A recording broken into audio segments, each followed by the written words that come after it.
The amazing thing to me is that I have forgotten most of the details of the second half of my life, but I retain a lot of detail of the earlier part. I wonder how much, if I can trigger some memories in you. I can go back to Lostwithiel.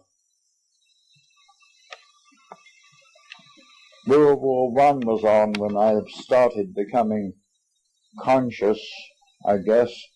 But I can remember back to the days when you were a day boy at Foy Grammar School, and later on you went to Probus School as a boarder. I had no idea where Probus was.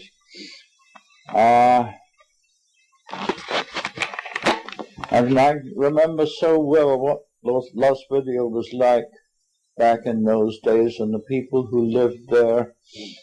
Of course, there were the Rob Peases and the Chamberlains, and Uncle Beat and Auntie Maggie and Nora and Margaret and Bill and Nancy. And when they moved to the Isle of Wight, the Jack Peases came and moved into the house that they had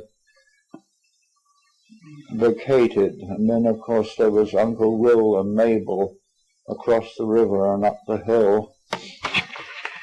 And then there was our garden with the chicken run at the bottom and the asparagus bed and the bamboo in the corner and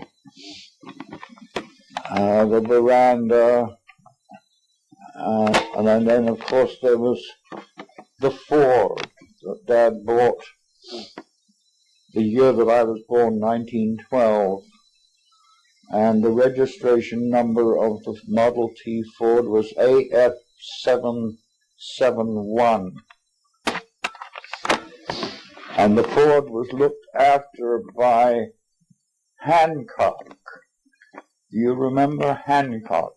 An ex-seaman who looked after the Ford and did odd jobs about the place and drove the car on occasions. And then there was the Skelton's garage, and what was her name? Yes, Biswarwick.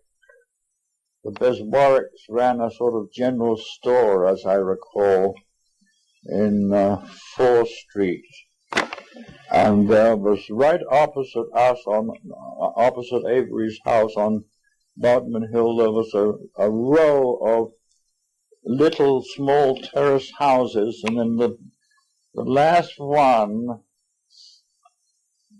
there lived a family of Belgian refugees by the name of Van de Kerko.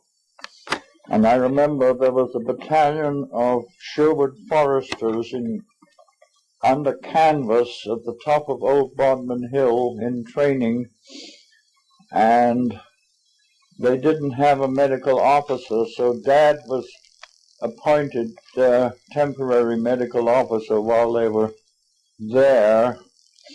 And I remember every day the orderly corporal used to march the men who had reported sick down the hill to our place, to Avery's house, and the soldiers would stand around in the garage yard smoking woodbines, and each one waiting for his turn to convince the doctor that he was unfit for duty. And we got to know quite a number of the officers of that battalion on a social level. And I remember when that battalion marched down Bodmin Hill past the house in column of fours in field service marching order on their way to the front. They trained in Lostwithiel, and off they went and across to France. And less than 3 months later, we heard that they had been almost completely wiped out in some horrible offensive, World War I type offensive. And then there was Dad's surgery in Laren, and at low tide, you could drive the ford across Laren River. There was a ford there that you could drive through at low tide, and it would save you a couple of miles of driving, and that was always a thrill when we did that.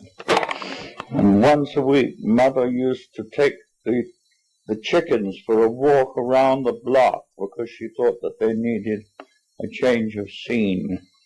She would herd them with a bamboo stick, like a herd of sheep, because she thought that their lives were too boring being stuck in a chicken run all the time.